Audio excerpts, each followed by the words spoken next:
Jogos nada mais são do que expressões artísticas que nem essa aqui, a única diferença é que jogos são muito mais vistos como um produto. Ou seja, toda essa treta da IA que está envolvendo quando a gente fala de ilustrações não se aplica tanto a jogos, por isso que acabam passando meio despercebidos esses famosos jogos feitos por IA. O problema é que isso é tão pouco falado que eu só reparei o quanto que isso era comum no momento que eu entrei na Microsoft Store do Xbox. O Xbox que é um dos maiores consoles de hoje em dia, e eu acho que a classificação para jogos deveria ser muito mais rigorosa do que é, mas ainda assim eu encontrei isso aqui.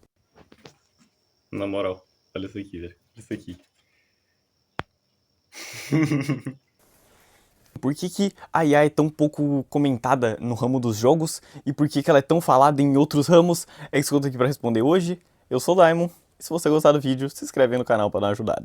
Diferente dos ilustradores, onde a maioria deles tem seu próprio estilo, sua própria assinatura e seu próprio jeito de fazer a arte, os jogos deixaram isso para trás há muito tempo. Só vê empresas bilionárias jogando jogos ao máximo para tentar emplacar algum GOT ou para tentar ser sucesso de vendas e deixando a arte cada vez mais para trás. Ou seja, não tem como se incomodar com a IA fazendo arte, quando ninguém mais faz arte. Isso já não é a mesma coisa que acontece com a música, porque com a música a maioria das pessoas ainda focam em fazer arte pela arte. O Matue, que é um artista gigante, lançou um álbum ano passado que foi foco só dele querer fazer o que ele gostava, ou seja, tem uma grande diferença do que é a arte nos jogos pro que é a arte em outras coisas. Mas assim, jogos que são arte deixaram de existir? A gente tá ligado que tem muitos game devs que estão postando vídeo falando sobre, a Noniclast por sinal tá formando muitos devs e não, isso não é um anúncio. Se a gente tirar um pouco da jogada, aquelas empresas bilionárias que fazem muitos jogos, sim, tem pessoas que ainda fazem jogos só porque gostam disso. A gente tem Enigma do Medo como exemplo, a gente tem Moonleap e por aí vai. O problema é que esses jogos sempre ganham um reconhecimento considerável,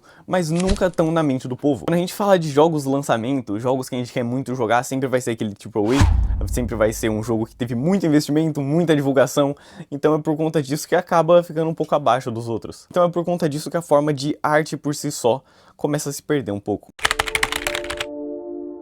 Mesmo que eu tenha falado que sim, jogos são forma de arte, a gente tem algumas ressalvas aqui. A maioria dos jogos que a gente vê estourar hoje em dia e todo mundo falar, deixaram há muito tempo de ser formas de arte, porque arte é tudo aquilo que expressa um sentimento. Quando uma grande empresa lança um jogo hoje em dia, o foco deles não é ser uma obra de arte linda, ou ser algo que vai tocar seu coração, e sim vender. O problema é que nem sempre obras de arte vendem, agora produtos comerciais vendem, e esse vai ser sempre o foco de uma grande empresa. E quando a maioria dos lançamentos que a gente dá ouvido não são mais formas de arte, fica muito mais difícil defender a arte e muito mais fácil passar pano pro que não é arte.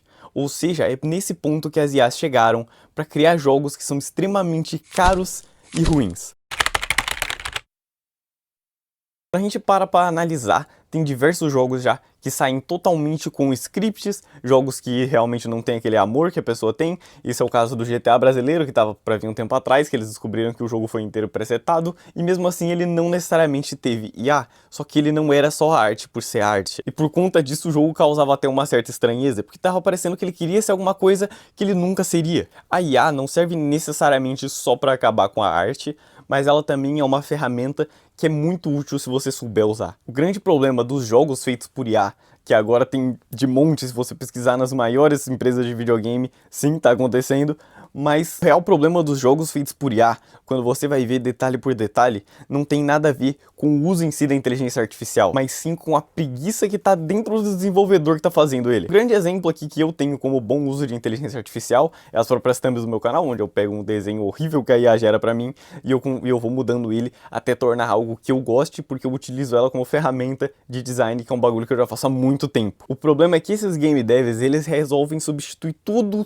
tempo de trabalho que eles tiveram simplesmente por um script que o GPT dá. E não tem como isso não ficar minimamente estranho, já que é algo que não tem nada o dedo do ser humano nisso. Um jogo que tem alguns detalhes de IA provavelmente não incomodaria, já que realmente ela serve muito bem para fazer automação de processos demorados. O problema é quando você pega todo um processo enorme que exige tempo de criação e você reduz ele a um script e o comando de um robô.